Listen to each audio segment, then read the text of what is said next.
Hello and welcome to the swim brief. Oh, Joel, you don't talk over my intro. Okay, we've been over this. All right.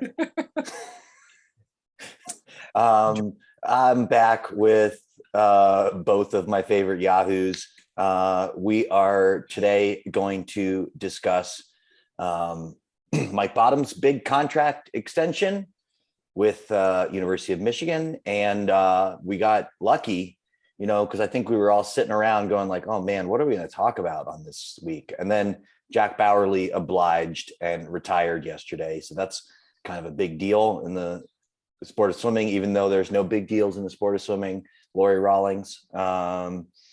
Anyway, let us have this one spot of enjoyment. Joining me fresh from the warehouse, the new coolest club in America, Eric Weichen. Eric, how are you? A bit tired. I got in at about 1:45 this morning from a light flight change. So, yeah, but good to be home. Great. And back from his Pacific Coast Winery tour, Joel Rawlings. Joel. Hey, good to see you. Yeah. You find some good vintages while you're out there? Or? Yeah, I just if we ever do that, it's like this all kind of tastes alike to me. So I'll just be designated driver unless we're doing like a beer tour. That's about all I understand, I guess. So yeah. Guys, before we get into it this week, due to my criticism of Terry McKeever, actually we have a new sponsor on the podcast this week. So I just before we get into things, I'm going to have to read an ad.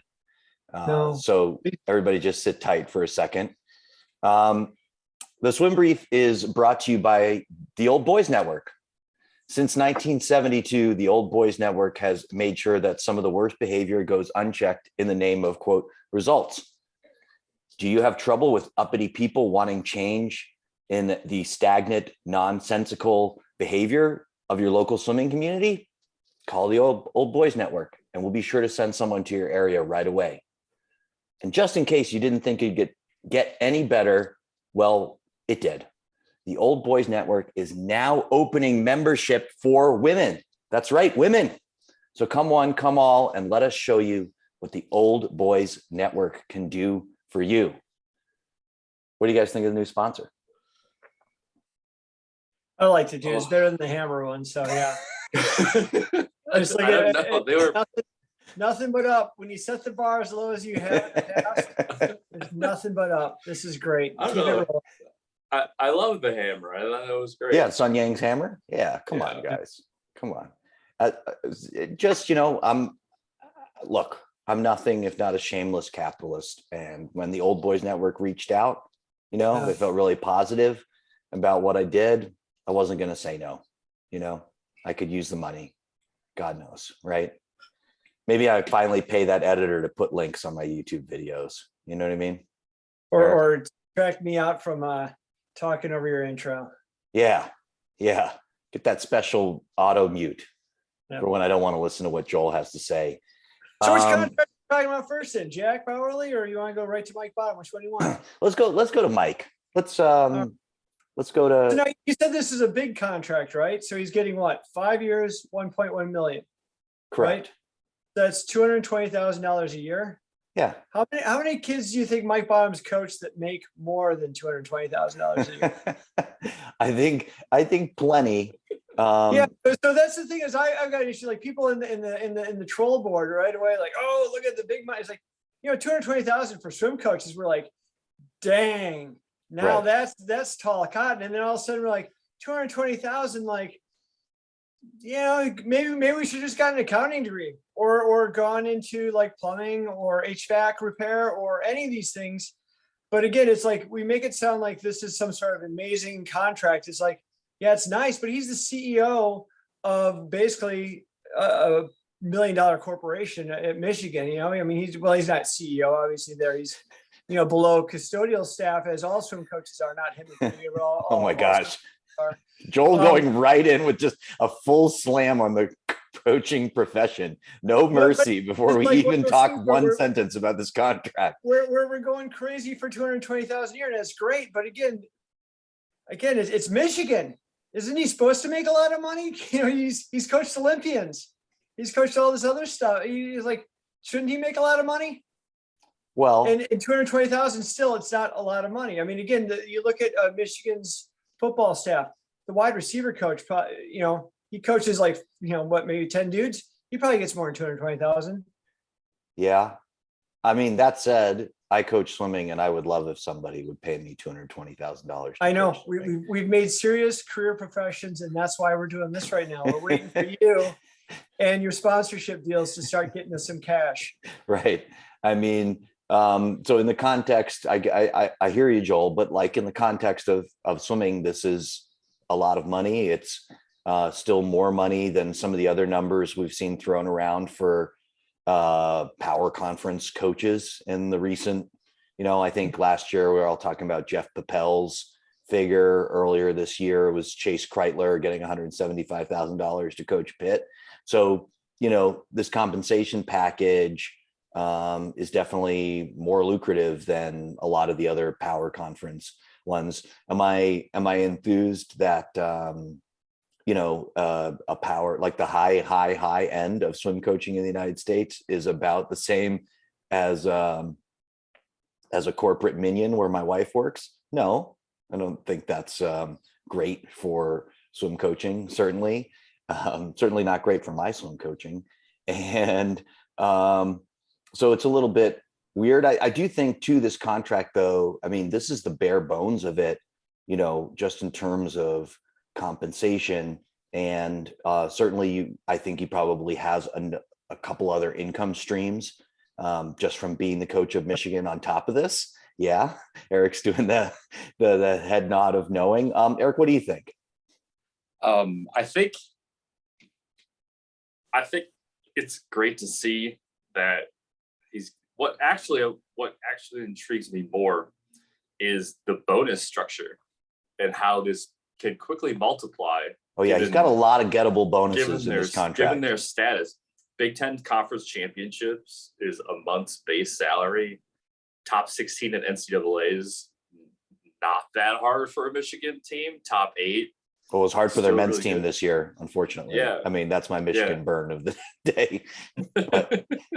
But like 25 grand for a top 8 finish.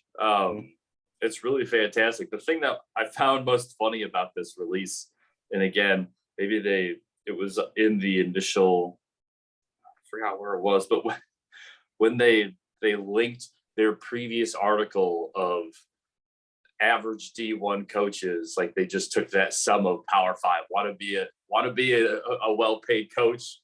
Yeah. Just find one of these few jobs that is really, really hard to get. While everybody else brings the average down to 40,000 a year. It's like, one of these 40 jobs or however many jobs there are, head coaching jobs there are in the Power 5. Yeah, I don't know. I mean, right now the results and the way things are going at Michigan, I don't know. I'm not. I guess I'm not one to say whether or not it's worth the money. There's been a lot of influx everywhere.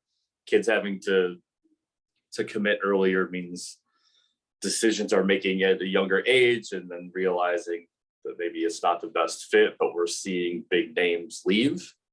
And especially when you're leaving for grad school, I think it maybe is just looking for a different experience, but it's interesting to see graduates from Michigan leave to go to grad school else because it is a prestigious university. So maybe it is the experience, but then we saw McNeil go to Cal, but now she's opting for LSU, which I don't know what her master's degree is. I read a lot about that too. The people are kind of bagging that you're losing graduate students. Like I just assumed that was idiots that they're trolling in, but maybe a lot of people have that belief, but it's like you never, well, not never. Generally, even if you go to Michigan, you go to Harvard, you go to anything that's a prestigious university, you generally don't go to grad school at the same university. It just for especially in like academia and things like that, it looks better on your resume as far as in their eyes. It shows that you're a little more like well-rounded as far as the education, going to different areas and things like that. I mean, so like Michigan to Cal Berkeley, for instance, that looks makes great. A lot of sense. If you're staying at Michigan, again, not that it's any less, but for a reason. That's just kind of how from what I've seen, how resumes are viewed. You don't stay at the same place for law school. You go, So I just saw that a few times on the troll board, and so I wasn't sure where people are going with that. If they're just kind of looking for reasons to bag. No, I just see it. I see a McNeil jumping 2 years before 2024. I don't know. I think the optics don't look good. Yeah, I mean, she's definitely trying to find a new training location for 2024. Yeah. I can't imagine there is a more important part of that in her calculation, given that everyone seems to think she was coached by Rick Bishop primarily at Michigan, and now she's going to LSU, where Rick Bishop is the head coach. That math seems fairly simple in that regard, and the move to Cal in the quaint universe of 1 month ago was also seemed to make a lot of swimming sense for the 2024 Olympics. I actually spoke to I spoke to somebody yesterday who has legitimate aspirations to make the 2024 Olympic team, that is in the transfer portal, that has 3 years of eligibility left, will probably graduate at the end of 2 years. And I said to them, like, hey, look what's happening. You don't need to pick one place for all 3 of these years. Go someplace for 2 years and grab that volunteer spot. Well, no, and then use that last year to get into whatever grad school you want to go to and get it paid for a year. Get the grad assistant spot afterwards. You'd be done in done in 2 easily. Yeah, and you can get all that paid for. And the person who I was talking to felt that would be such a loyal and nice person that seemed too selfish to them. And I was like, give them another year in the NCAA system. That's right. I was like, you'll learn. You'll learn. You gotta look out for yourself here a little bit. Podcast here. Yeah. So as far as the prognosis, Eric, you brought this up for Michigan's success. It certainly doesn't seem like they were improving here in the last year. I think the women's team is in a better state than the men's team.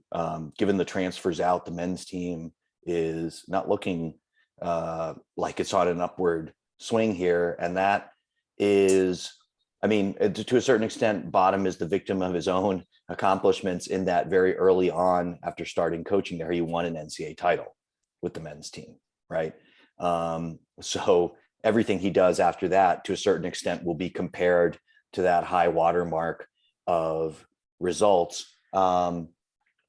It seems like Michigan has made the calculation that things are not in decline, but I have serious concerns that they will be good at the end of this 5-year contract, or that he will even end up coaching through the whole 5-year contract, just given the way things are going. What do you think, Joel? You're making your face. I think that you're you always try to be the cynic, but you're just such an optimist.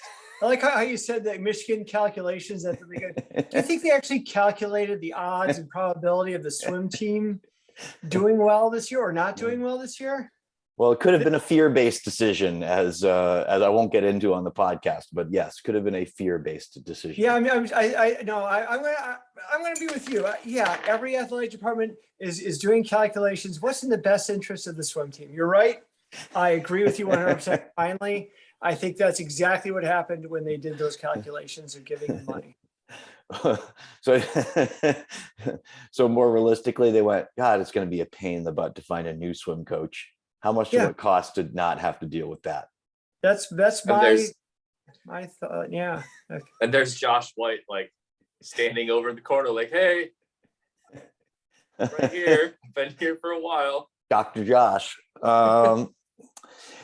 And I guess that's to construct a bridge from this to the other news. I think, I continue, we've discussed it previously on this podcast, and I continue to believe it. And I think it's important in the context, we scantily referenced Cal here in my attempt at humor, but, a lot of people in the rumor mill are saying, oh, God, Cal's going to end up combining. I don't think overall Michigan combining has been a net positive for the results of their men's swimming program. So it's really interesting to see Georgia, with Jack Bauerle retiring, going from essentially almost 40 years of a combined swimming program. Jack started as the women's swimming coach in 1979. He became also the men's swimming coach in 1983. So, roughly 39 years of combined coaching staff there to go ahead and split those programs. But before we get into that, Eric, what was your initial reaction to the Jack Bauerle retirement news? It was a little bit negative, I guess, because okay, not so much like, and the reason why I say that. Hey, listen. I haven't cashed that check from the old boys network yet, Eric. So watch what you're about to say. All right. The reason why I say that is the whole glossed over of the academic situation that he created for himself with Kalish. I knew as soon as You mean the year that he was banned from coaching in the NCAA because he committed a major NCAA violation? Yeah, that year, little thing. It's like I knew as soon as I waded into that cesspool that is the comment thread in Swim Swam on that article, that all I would see would be all of this positivity and all of the things that he's done, and it's all over Instagram. Yes, he's had a fantastic relationship with all these people, and he's brought them through to their Olympic dreams. And it's like, yeah, but you had this reputation, and then for some of us, it's just been sullied. Other people are like, well, it's just one instant in 40 years. It's like, well, is it? You have the speeding ticket I got. That was the only time I ever speeded. That was the only time, yeah. It's like, well, you got caught once, right? And not to say that he's a bad guy. I have no information that says he's ever done anything else other than that 1 year. But that's the reality of it. And yeah, they've had a lot of results, but recently hasn't been really, really amazing. I mean, he's had some great assistant coaches. He's been a great coach. He's got some great assistants that are now taking over that program. He's had a couple of studs coming in with, Orlando and renting Matt Sates for a couple of months. And so, yeah, I was just, I don't know. I kind of indifferent, I guess, is the best way to put it. Like, oh, okay, good. See ya. Well, I mean, I'm with you on the front, and I know already some of my listeners are going to be like, oh, I can't believe you're not glowing over the great Jack Bauerle here. I mean, I think if there's a theme to this podcast, we're generally not for the hero worship of swimming coaches. And I think, not that I'm in any danger of it happening to me, but that would be like my worst nightmare as a person, for people to be going around speaking as if in the tones that you're referencing, Eric, that like, especially in the context, I think, of the recent Terry news, where they go, well, we just found out that Terry McKeever bad, and of course Jack Bauerle good, right? Because I've never heard anything bad. I mean, if you ignore all the bad stuff he's done, then of course he's really 100% good, right? He's certainly somebody who got 7 NCAA titles. The results in a certain way speak for themselves, and the results also speak to sort of the cult that formed around him. I got to see some of it, having coached in the state of Georgia for 4 years, and I knew a lot of people who, when he committed that NCAA violation and got the ban, they were just like, this is the most outrageously unfair thing that's ever. I mean, you would think like, that Jack was just an innocent victim of the cruel NCAA that specifically targeted him for this. So it certainly colors how I think about it. I don't know, Joel, what do you think? I think again, I just been far more distant from the program. Obviously, when you work within a state, you know all about the ins and outs of a program and things like that. And so I've always been on the outside looking in. I've seen him at a few meets and stuff. And so I never, and this is the part, like, kind of speaking to the first part of your comment, as far as like, you don't want to go glowing about a coach, because you start to say all these great things that, this coach might have done for you or said for, helped, knowing that maybe someone else was hurt. And then all of a sudden, like, what are you doing? Are you denying their reality is true or whatever? So I just obviously we just want to kind of mark my words as far as what I'm saying is like, I don't know him at all. What you just said, as far as that's all news to me. I've never heard any of these things. Obviously, you heard about the NCAA thing, yeah. Yeah, that part, yeah. The whole child thing. I was like, what? I still have no idea which. But the NCAA thing, I feel as far as like looking at the retirement, I was like, man, another dude retiring. I mean, it's just one of those things where there's a lot of retirements that are going on, and this is just kind of the nature of the sport and how things work and move forward. I was more interested looking at the splitting of the program, like you mentioned, because I haven't really read much about it. Again, not working in the state, I don't know anything about the assistants and things like this. Just obviously with the combining of the programs was a big trend for a while, and what happened with that a lot of times, as we saw, was it was part of the Title IX. You're thinking it's going to increase hiring potential for women in the sport. And obviously what that did is create a ceiling where you had a CEO of the position, and then you have an associate head coach who would work with the women's team, associated coach. And so it was, the head coach could become more of a administrative coach in a sense, and kind of overseeing and coaching groups and things like that, but being less hands-on than they ever had before, and collecting a decent check and having two underneath them like that. And we talked on the podcast too about how every time we've seen programs are combined, it's never like both teams succeed at the same rate. It's like, it just seems like an ebb and flow. Like women's team are great, men's team are good. And also if the men's team are great, women's team, they're good. It just, I don't know if, again, I don't have any empirical data other than just what we've seen over the years. And all three of us have talked about it. I've talked to other coaches about it. It just seems like that's how it is. And then when you look at as soon as I saw that the teams are going to be split. So again, I'm probably way off base because I don't know the assistants at all.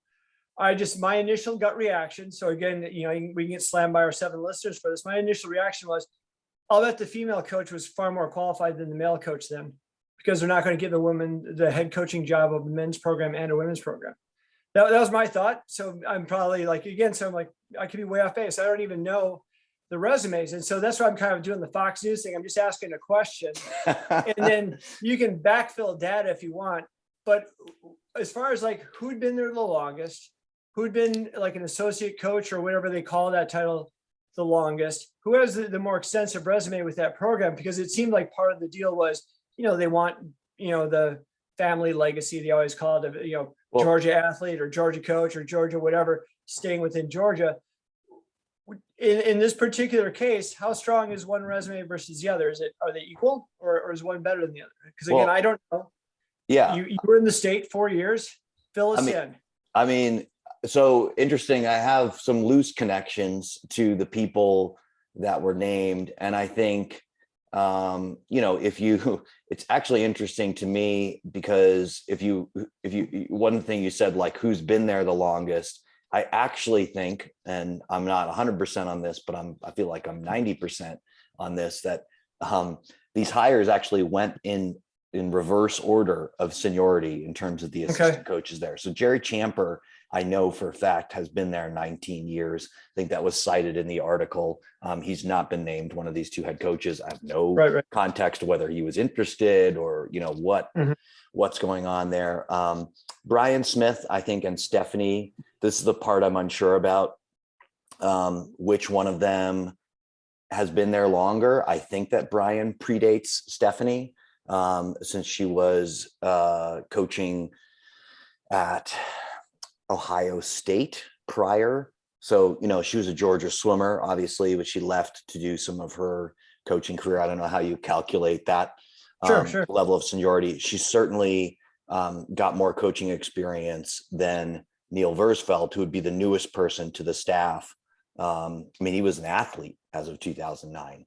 So, I think Stephanie's coaching career predates, probably was a coach while he was an athlete in the NCAA. And obviously Jerry Champer coached Neil essentially during his time at Georgia, as they would have crossed over in that regard. So, I mean, I say that, and I guess I was surprised because not that I'm being reverse ageist. I don't know what that would make me if I just sort of assume that people with more experience are more qualified. You know what I mean? But it seems like they, this was very, very well orchestrated and planned, and because Sure. we got less than a day between Bauerle retiring and here's our new head coaches.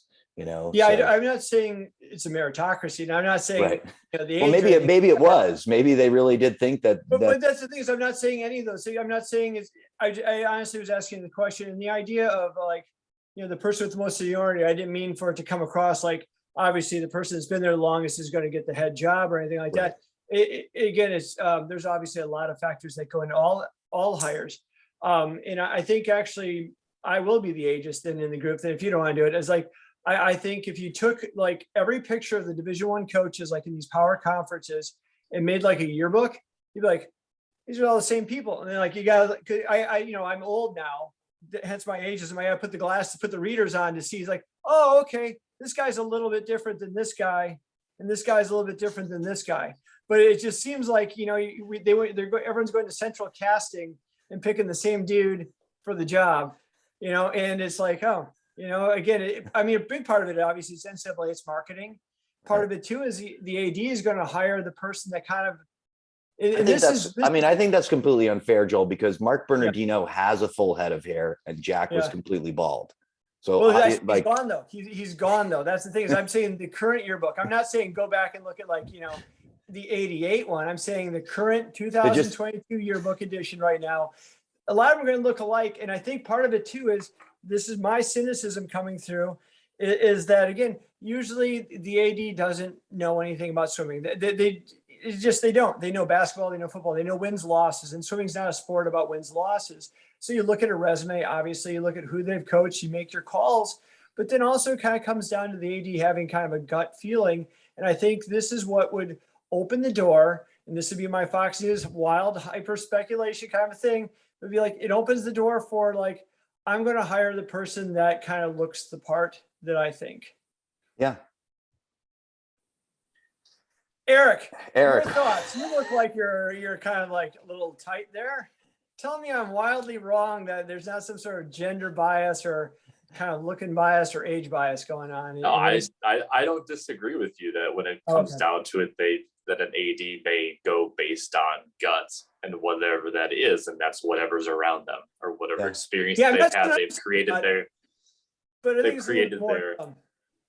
they've just created this ideal that they have in their head as far as what they're looking for, and they, it's just the bias thing that you go down a path sometimes instead of really questioning yourself. Am I hiring the right people? Are my past experiences, were they really the best person?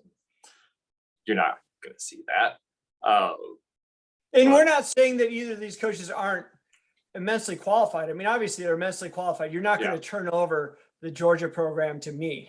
I'm for instance, I'm on the record. You can find a blog I wrote somewhere that was like, can somebody please give Stephanie Williams Moreno a head coaching job? And I think that was like 5 or 6 years. It's probably 5 or 6 years ago.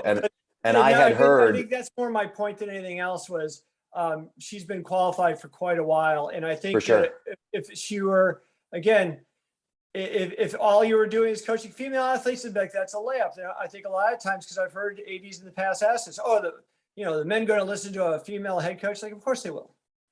Of course they will. But I don't know if ADs sometimes kind of wrap their heads around it. So even though, it's the, each time zone, like we're dealing with time zones, like there it's 2 hours ahead. In the NCAA system, it's actually 40 years behind still. So that's why it's still hiring like that. Yeah.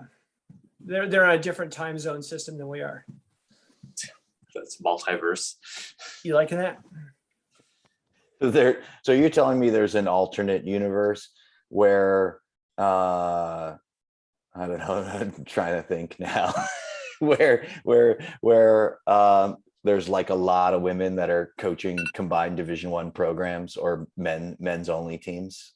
Yeah, Joel? That's what I'm saying is I wanted to talk Doctor Strange in the multiverse. And is John Krasinski there? And is he claiming to be the smartest person in the world, but then immediately doing something really stupid? Spoilers, I haven't seen this movie yet, for God's sake. I think that's not a big spoiler. Everybody knows John Krasinski's Anyway. in that movie. Oh no, I spoiler, I think meant this was is like a that great all move these for guys this are gonna be head program. coaches Reeling you jobs. guys back into the topic. Yeah, all right, Okay. all right. I think we talk about the split. This is good for the program. Like, this is good for the men and good for the women. Yeah. I don't think you're ever going to lose the element of them being. I mean, obviously, there's going to be a separation, but being a combined program for so long, having those coaches a part of that same combined program, there's going to be a lot of togetherness there, which is nice, because that is one of the detractions you see when it comes to these split programs like Cal. It's like, do they interact, or do they just Right. share the space kind of equally, but not? It would just seem to me that this would be way more of a team and still doing some things together. But the reality is, it's nice to see that it's happening. I like the idea of combined programs. I swam for a combined program. It was a lot of fun, but there's just different needs, and being able to have a head coach dedicate themselves to one half is going to be really good for both programs. So just hopefully that they both have the success. They have the pieces in place. I mean, the women's team has a much greater history, I think, of recent championships, but I think the men's team is, has always been excellent. The women's team has traditionally been freaking amazing. That's the difference. Like, the men's for many years have been a top 10 NCAA program. The women have won 7 NCAA championships. Yeah, so right. it's degrees of excellence. Yeah. I would say. Yeah, so I'm hoping to see that that this results in it being a much tighter team race at the top. And we saw Texas make a big move this last year. It's been Stanford for a while. Cal kind of pokes in there. Now Virginia is the top team, and does this give Georgia the opportunity to kind of get themselves back in there, because it's not one head coach splitting themselves amongst 50, 60 athletes. It's and I feel pretty confident. I'd heard from a number of sources that Jack had scaled back a lot in terms of how much he was traveling and how much he was present at practice. So, I think certainly there's no reason why you couldn't still be successful in that, but you saw some decline in the results. So the transition comes at a good time in terms of if they can get people on each side who are just sort of fully invested in what they're doing, and they don't have to work around some of that stuff. I think it'll be good for them. Do you know the rules for the NCAA as far as like, I thought they end up kind of losing a coach in this deal though, don't you? As far as you've got head female, head male, and then they have their assistant, and then they can have a volunteer underneath them. Right. Versus the current structure with the CEO kind of a thing, and you have the associate head coaches and the assistant coaches. So basically, like 5 coaches, and now you go to 4. Exactly. So between the two programs, they could have 5 full-time coaches, right? They could each have a head coach, an assistant coach, and then they could have a diving coach between the two programs. But no, I mean, as far as like, I thought, just if you look at like a lot of these rosters kind of things, if you have like a Jack Bauerle type, then you have him as head coach. Then he has right. Then and then underneath the associate is another assistant, or is it just one assistant? So there's always going to be 4 coaches that are around, or is it going to be? No, he could have 5 in a combined program. He could 5 more, so it could be 6 in total. 6 in total, and then now they can have 5 total coaches. Okay, so they did lose a coach. That was the interesting part about this. Again, is like it just seemed like the system, in a sense, was weighted towards combining, because you get more coaches, and the head coach gets to make a larger pay. Gets a larger payday because of the combined programs. But like we said, as far as the competitive balance, it seems like it'd probably be better to have 2 split programs. So it's just interesting that the system is kind of, in a sense, pushing for one thing, but as like Eric was talking, like there's a lot of merit for having 2 separate programs. Yeah. See what I'm saying? Yeah, no. I mean, certainly, you would think having more staffing is better. And I don't know how that's going to shake out for them. They could technically, I don't know what's going to happen with Brian and Jerry Champer. They could essentially be shed Jack and then keep all the rest of their coaching staff at this point. With just assigning one of those coaches to men's swimming and another one to women's swimming. But I think if that was the full plan, then that would have been announced somehow in this. So that indicates to me maybe they are actually beyond these two head coaches. There's still some changes that could happen with what they're doing down there at Georgia. And I think still, despite that, I'm still a fan of split programs. I like split programs also because it indicates that you have both men's and women's swimming still. You can't call it a split if you just have one. Because I do think that there are positives to having both genders of swim programs, at the same school, obviously. Just in terms of creating a larger peer group, you can get a lot of benefits of a combined program that you might think of, even with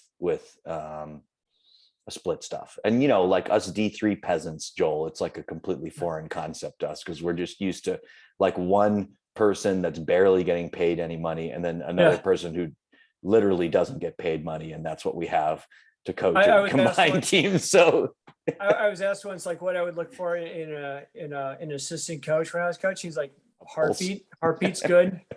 Ability to just even stand would be good.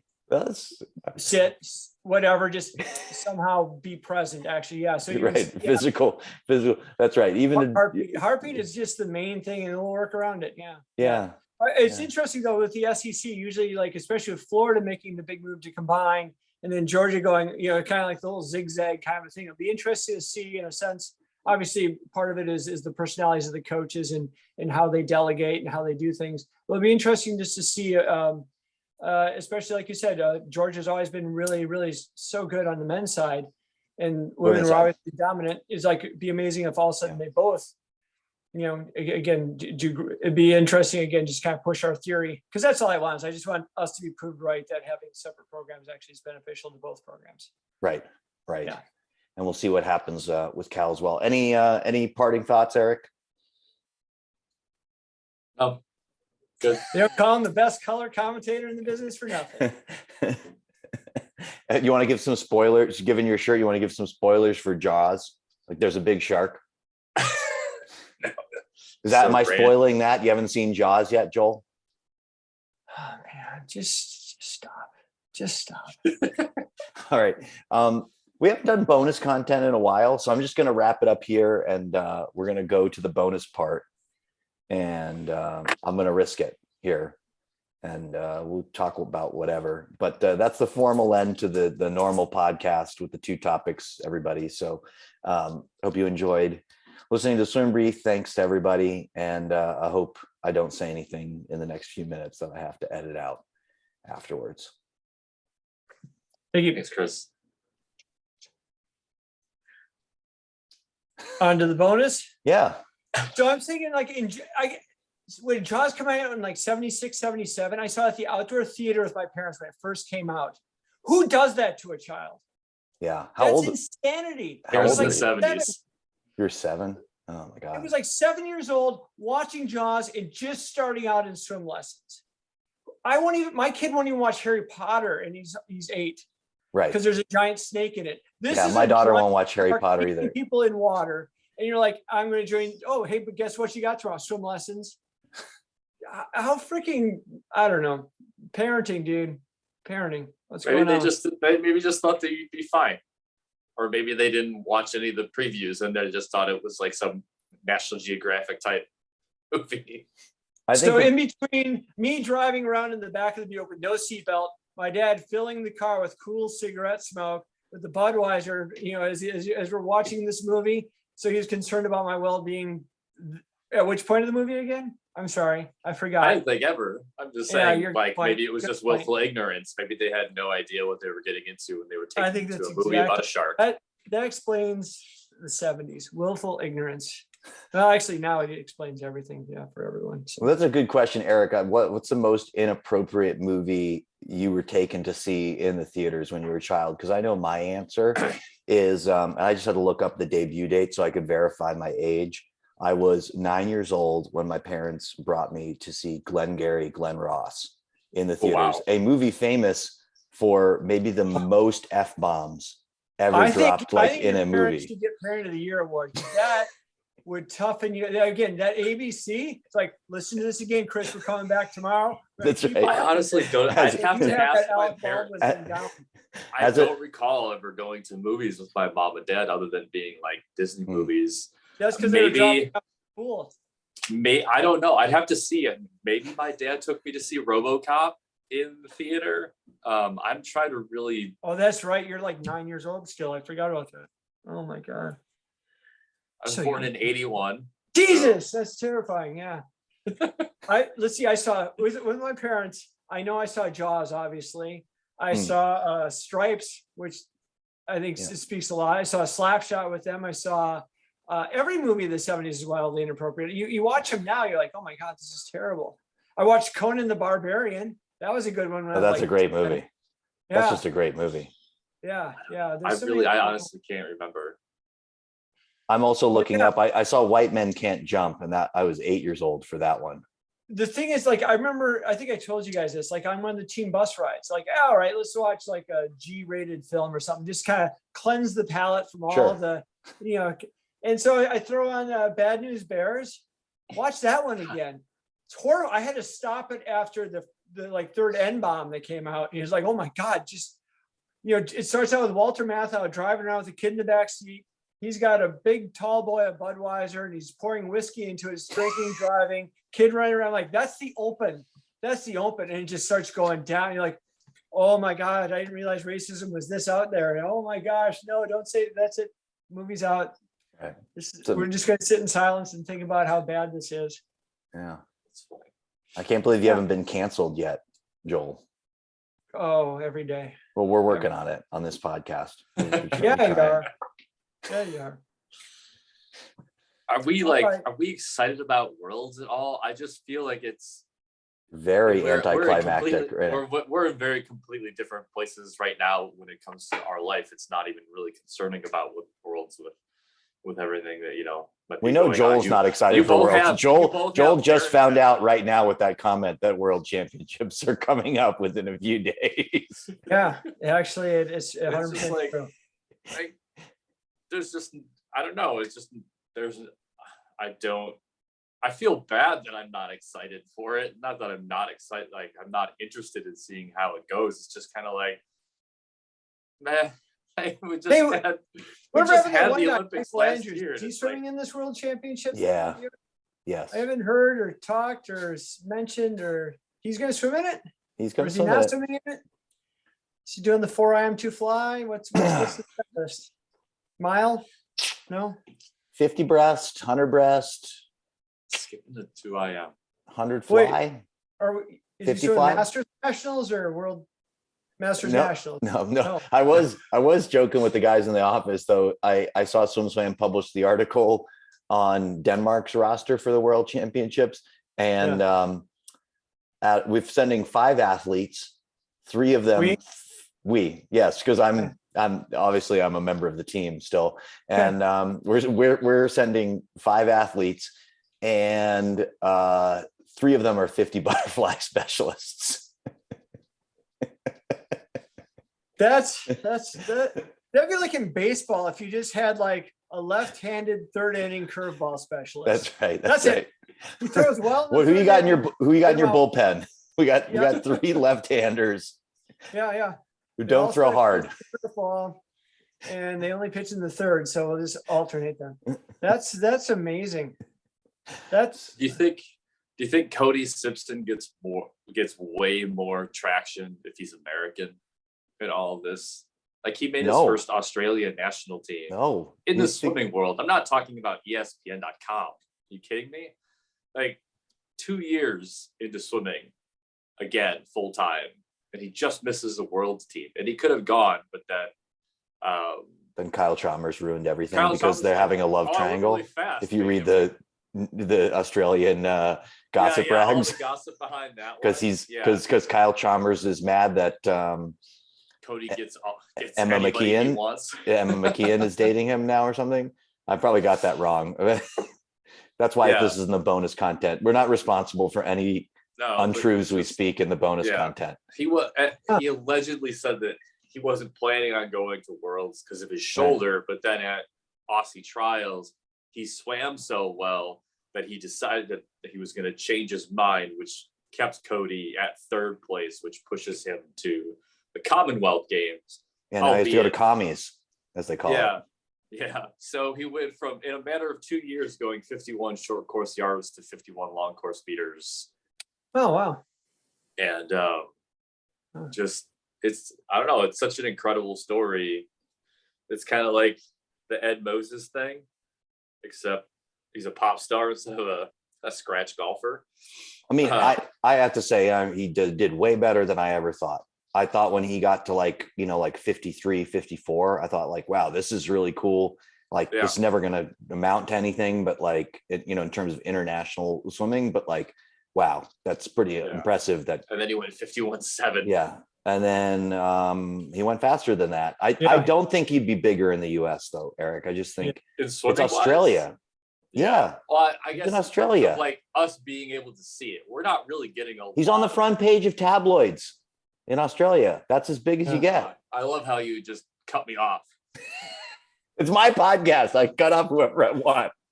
Yeah. I thought there's an article too about Popovich doing pretty well too. That'd be interesting to see again. Is he the best 50, 100, 200 freestyler of all time? Yeah. But I'm I'm kind of trying to bolster Eric's argument that there's starting to be a little bit more as far as the international, especially when you have like bigger names like this, relatively speaking, bigger names. It's just interesting to see again the development of swimming like that, and it's always interesting too, like a kid that's only been swimming a few years, like the background, what kind of thinking, like what are those qualities that he had that are coming around now. It's pretty cool. Thank you for dropping Popovich's name, because one of our best performing video, we need that for the algorithm, Joel. Yeah. That's what I count on you for. Any other swimmers you remember the name of? You got Michael Andrew. Link Patrick Starr then too, because at least my kid will tune into it. Like, Patrick Starr's in this one. Click. Who's Patrick Starr? So I heard there's this thing that you can do. You can put links in the description, Chris, and you actually might get more. That helps with the algorithm. Maybe it can't hurt. Actually giving people what can I preference. There's this thing the kids are calling today links. What can I link to? The non-existent